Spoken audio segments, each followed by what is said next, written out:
ഇരുട്ട് വീണ്ടും അവരുടെ ജീവിതത്തെ തേടിയെത്തി.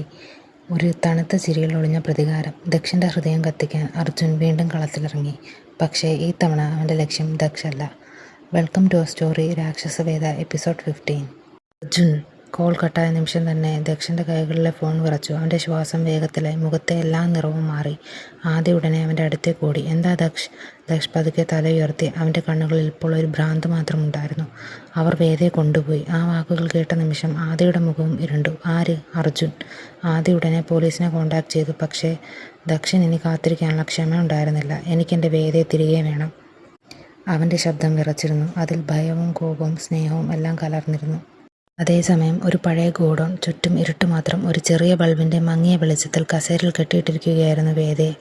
അവളുടെ കണ്ണുകളിൽ ഭയം നിറഞ്ഞിരുന്നു. കൈകൾ റോപ്പ് കൊണ്ട് ബന്ധിച്ചിരുന്നു. വായ്ക്കരികിൽ രക്തത്തിന്റെ ചെറിയ പാട്. അവൾ രക്ഷപ്പെടാൻ ശ്രമിച്ചെങ്കിലും ഓരോ തവണയും അർജുന്റെ ആളുകൾ അവളെ തടഞ്ഞു. അപ്പോഴായിരുന്നു അർജുൻ പതുക്കെ അവളുടെ മുന്നിലേക്ക് നടന്നു വന്നത്. പേടിയാണോ വേദ? വേദ അവനെ വെറുപ്പോടെ നോക്കി. വേദ, ദക്ഷ് നിന്നെ കണ്ടെത്തും. അർജുൻ ചിരിച്ചു. അർജുൻ, അതാണ് എനിക്കും വേണ്ടത്. അവൻ പതുക്കെ വേദയുടെ മുഖത്തോട് ചേർന്നു. ദക്ഷ് എല്ലാം നഷ്ടപ്പെടുന്നത് ഞാൻ കാണണം. വേദ ഉടനെ മുഖം തിരിച്ചു. നീ ഒരിക്കലും ജയിക്കില്ല. ആ വാക്കുകൾ കേട്ട് അർജുൻ്റെ കണ്ണുകൾ ക്രൂരമായി മാറി. അവൻ നിന്റെ മുന്നിൽ തകർന്നു വീഴുമ്പോൾ നീ തന്നെ അത് കാണും. അതേസമയം ദക്ഷും ആദ്യം അർജുൻ്റെ പഴയ ലൊക്കേഷൻസ് എല്ലാം അന്വേഷിക്കുകയായിരുന്നു. പോലീസ് ട്രാക്കിംഗ് തുടങ്ങി. പക്ഷേ അർജുൻ വളരെ സൂക്ഷ്മമായി എല്ലാം പ്ലാൻ ചെയ്തിരുന്നു. ഓരോ CCTV ഫൂട്ടേജിലും ഫേക്ക് നമ്പർ പ്ലേറ്റ്സ്, വ്യത്യസ്ത വാഹനങ്ങൾ, തെറ്റായ വഴികൾ. ദക്ഷിൻ്റെ ക്ഷമ നിമിഷം തോറും നഷ്ടപ്പെട്ടു. അവൻ വോളിലേക്ക് കൈയിടിച്ചു. ഡാമിറ്റ്! ആദ്യം അവനെ പിടിച്ചു നിർത്തി. Daksh, calm down. നമുക്ക് വേദയെ കണ്ടെത്താം. പക്ഷേ ദക്ഷിൻ്റെ മനസ്സിൽ ഇപ്പോൾ ഒരു ചിന്ത മാത്രം. വേദ പേടിച്ചിരിക്കുമോ? അവൻ്റെ കണ്ണുകൾ നിറഞ്ഞു. അവൾക്ക് ഇരുട്ട് പേടിയാണെന്ന് പോലും എനിക്കറിയാം ആദ്യം മിണ്ടാതെ നിന്നു. ഇത്രയും തകർന്ന ദക്ഷിനെ അവൻ ആദ്യമായാണ് കാണുന്നത്. അതേസമയം നേഹ കാറിലിരുന്ന് എല്ലാം നോക്കിക്കൊണ്ടിരുന്നു. അർജുൻ അയച്ച ലൈവ് വീഡിയോ കോൾ സ്ക്രീനിൽ തെളിഞ്ഞു. വേദ ഭയത്തോടെ ഇരിക്കുന്ന കാഴ്ച കണ്ടപ്പോൾ നേഹയുടെ കണ്ണുകളിൽ അസാധാരണമായൊരു തൃപ്തി തെളിഞ്ഞു. ഇനി ദക്ഷ് കരയും. അവൾ പതുക്കെ ചിരിച്ചു. പക്ഷേ അടുത്ത നിമിഷം സ്ക്രീനിൽ വേദ കരയുന്നത് കണ്ടപ്പോൾ നേഹയുടെ മനസ്സിൽ ചെറിയൊരു അസ്വസ്ഥത തോന്നി. ഒരു നിമിഷം, ഞാൻ അധികം ദൂരം പോയോ? പക്ഷേ ഉടനെ അവൾ ആ ചിന്ത തള്ളി. ഇല്ല, ദക്ഷ് അനുഭവിക്കണം. അപ്പോഴായിരുന്നു അർജുൻ വീണ്ടും വേദയുടെ അടുത്തേക്ക് നടന്നത്. ഒരു ഗെയിം കളിക്കാമോ? വേദ ഭയന്ന് പിന്നോട്ട് നീങ്ങി. അർജുൻ നൈഫ് എടുത്തു. ദക്ഷ് സമയത്തെത്തുമോ എന്ന് നോക്കാം. വേദയുടെ കണ്ണുകളിൽ കണ്ണുനീർ നിറഞ്ഞു. അതേസമയം ദക്ഷിൻ്റെ ഫോണിലേക്ക് ഒരു അൺനോൺ നമ്പറിൽ നിന്നും മെസ്സേജ് വന്നു. Want to see Veda alive? Come alone. അതിന് താഴെ ഒരു ലൊക്കേഷൻ. ദക്ഷിൻ്റെ കണ്ണുകൾ തീ പോലെ ജ്വലിച്ചു. ആദ്യം ഫോൺ പിടിച്ചെടുത്തു. ഇത് ട്രാപ്പാണ് ദക്ഷ്. പക്ഷേ ദക്ഷ് കാർ കീ എടുത്തു കഴിഞ്ഞിരുന്നു. ട്രാപ്പാണെങ്കിലും ഞാൻ പോകും ദക്ഷ്. അവൾ എൻ്റെ ജീവനാണ് ആദി. ആ വാക്കുകൾ കേട്ട് ആദിക്ക് മറുപടിയില്ലാതായി. കുറച്ച് സമയത്തിന് ശേഷം ദക്ഷിൻ്റെ കാർ നഗരത്തിന് പുറത്തുള്ള പഴയ ഫാക്ടറിക്ക് മുന്നിൽ നിന്നു. ചുറ്റും കനത്ത ഇരുട്ട്, മഴ തുടങ്ങാനൊരുങ്ങുന്ന ആകാശം, തണുത്ത കാറ്റ്. ദക്ഷ് പതുക്കെ അകത്തേക്ക് നടന്നു. വേദ! അവൻ്റെ ശബ്ദം ഫാക്ടറി മുഴുവൻ പ്രതിധ്വനിച്ചു. പക്ഷേ മറുപടിയില്ല. അടുത്ത നിമിഷം പിന്നിൽ നിന്നും ശക്തമായൊരടിയേറ്റ് ദക്ഷ് നിലത്തേക്ക് വീണു. ചുറ്റും അർജുൻ്റെ ആളുകൾ.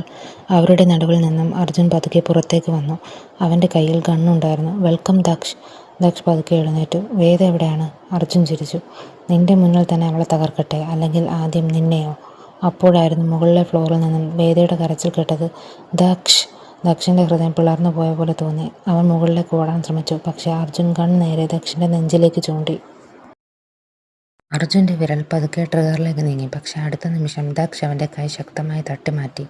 ഗൺഷോട്ട് ഫാക്ടറി മുഴുവൻ മുഴങ്ങി. വെടിയുണ്ട ദക്ഷിൻ്റെ തോളിൽ തട്ടിക്കിടന്നു. രക്തം ഷർട്ടിലൂടെ പുറത്തേക്ക് പടർന്നു. ദക്ഷ്! മുകളിൽ കെട്ടിയിട്ടിരുന്ന വേദ നിലവിളിച്ചു. അവളുടെ കണ്ണുകളിൽ ഭയം നിറഞ്ഞു. പക്ഷേ ദക്ഷ് വേദന പോലും ശ്രദ്ധിച്ചില്ല. അവൻ്റെ കണ്ണുകളിൽ ഇപ്പോൾ ഒരു ലക്ഷ്യം മാത്രം, വേദ. അവൻ അർജുനെ ശക്തമായി അടിച്ച് നിലത്തിട്ടു. ഫാക്ടറിയിൽ ഫൈറ്റ് തുടങ്ങി. അർജുൻ്റെ ആളുകൾ ദക്ഷിനെ വളഞ്ഞു. ഒരാൾ പിന്നിൽ നിന്നും ഇരുമ്പ് റോഡ് കൊണ്ട് അടിക്കാൻ ശ്രമിച്ചു. പക്ഷേ ദക്ഷ് അവൻ്റെ കൈ പിടിച്ച് തിരിച്ചു മുറുക്കി. ആളുടെ നിലവിളി ഫാക്ടറിയിൽ മുഴങ്ങി. രക്തം, കോപം, അലർച്ചകൾ. അതേസമയം മുകളിലെ റൂമിൽ വേദ റോപ്പ് അടിക്കാൻ ശ്രമിക്കുകയായിരുന്നു. അവളുടെ കൈകൾ മുഴുവൻ മുറിഞ്ഞിരുന്നു. പക്ഷേ താഴെ ദക്ഷിൻ്റെ ശബ്ദം കേൾക്കുമ്പോൾ അവൾക്ക് കൂടുതൽ പേടി തോന്നി. ദക്ഷിന് എന്തെങ്കിലും സംഭവിച്ചാൽ. കണ്ണുനീർ ഒഴുകി. അപ്പോഴായിരുന്നു റൂമിൻ്റെ ഡോർ പതുക്കെ തുറന്നത്. വേദ പേടിച്ച് പിന്നോട്ട് നീങ്ങി. പക്ഷേ അകത്തേക്ക് വന്നത് നേഹ. വേദ ഞെട്ടി അവളെ നോക്കി. നേഹ കുറച്ച് നിമിഷം മിണ്ടാതെ നിന്നു. വേദയുടെ കയ്യിലെ മുറിവുകളും ഭയത്തോടെ വിറയ്ക്കുന്ന കണ്ണുകളും കണ്ടപ്പോൾ അവളുടെ മനസ്സിൽ കുറ്റബോധം ഉയർന്നു.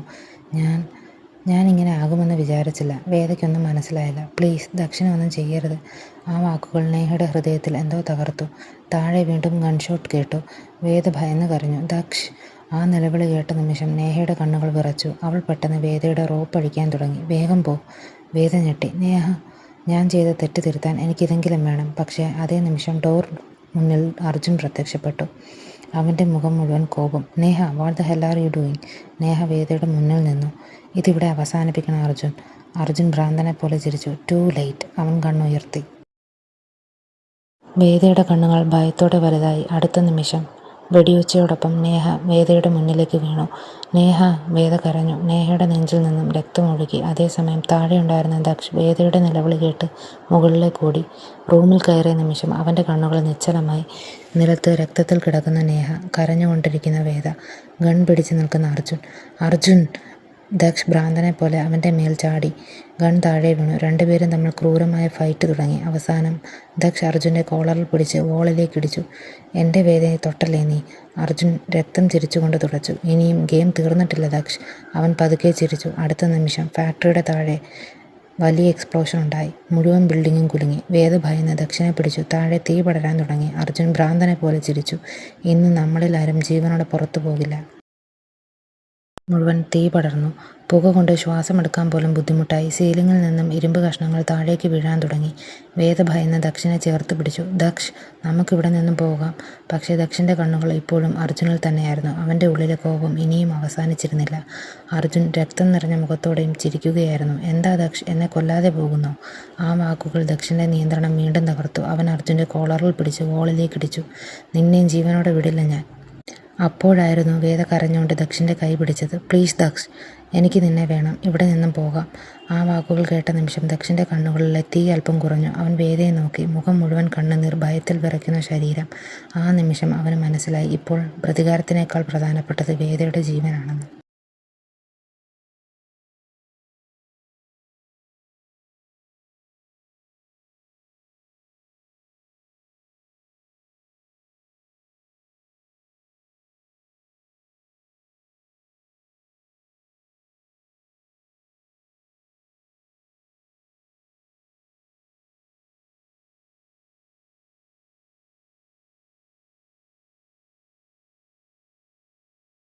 അവൻ നേഹയെ താഴെ വെച്ച് ആദിയുടെ അടുത്തേക്ക് ഓടി. ആദിയുടെ ഷർട്ട് മുഴുവൻ രക്തമായി.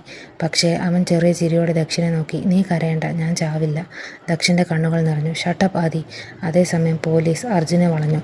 പക്ഷേ അർജുൻ വീണ്ടും ചിരിച്ചു. അവൻ പിന്നോട്ട് നടന്നു. താഴെ പടർന്ന തീ ഇപ്പോൾ അവൻ്റെ ചുറ്റുമായിരുന്നു. ഈ കഥ ഇവിടെ തീരില്ല ദക്ഷ്. പെട്ടെന്ന് സീലിങ്ങിൻ്റെ വലിയ ഭാഗം ഇടിഞ്ഞു വീണു. തീയും പുകയും അർജുനെ മൂടി. വേദ ഭയന്ന് നിലവിളിച്ചു. പക്ഷേ അടുത്ത നിമിഷം അവനെ കാണാനില്ലായിരുന്നു. പോലീസ് ഉടനെ എല്ലാവരും പുറത്തേക്ക് കൊണ്ടുപോയി. കുറച്ച് നിമിഷങ്ങൾക്കുള്ളിൽ മുഴുവൻ ഫാക്ടറിയും പൊട്ടിത്തെറിച്ചു. ആ തീയുടെ വെളിച്ചത്തിൽ ദക്ഷ് വേദയെ ശക്തമായി ചേർത്ത് പിടിച്ചു. അവൾ കരഞ്ഞുകൊണ്ട് അവൻ്റെ നെഞ്ചിൽ മുഖം മറച്ചു. "നിനക്കൊന്നും പറ്റിയില്ലല്ലോ." ദക്ഷ് അവളുടെ നെറ്റിയിൽ ചുംബിച്ചു. "നീ ഉണ്ടെങ്കിൽ എനിക്കൊന്നും പറ്റില്ല." പക്ഷേ അവരുടെ പിന്നിൽ ആംബുലൻസിലേക്ക് കൊണ്ടുപോകുന്ന നേഹയെ നോക്കിയപ്പോൾ ദക്ഷിൻ്റെ മനസ്സ് ഭാരമായി. അവൾ ചെയ്ത തെറ്റുകൾക്കിടയിലും അവസാനം വേദയെ രക്ഷിച്ചത് അവളായിരുന്നു.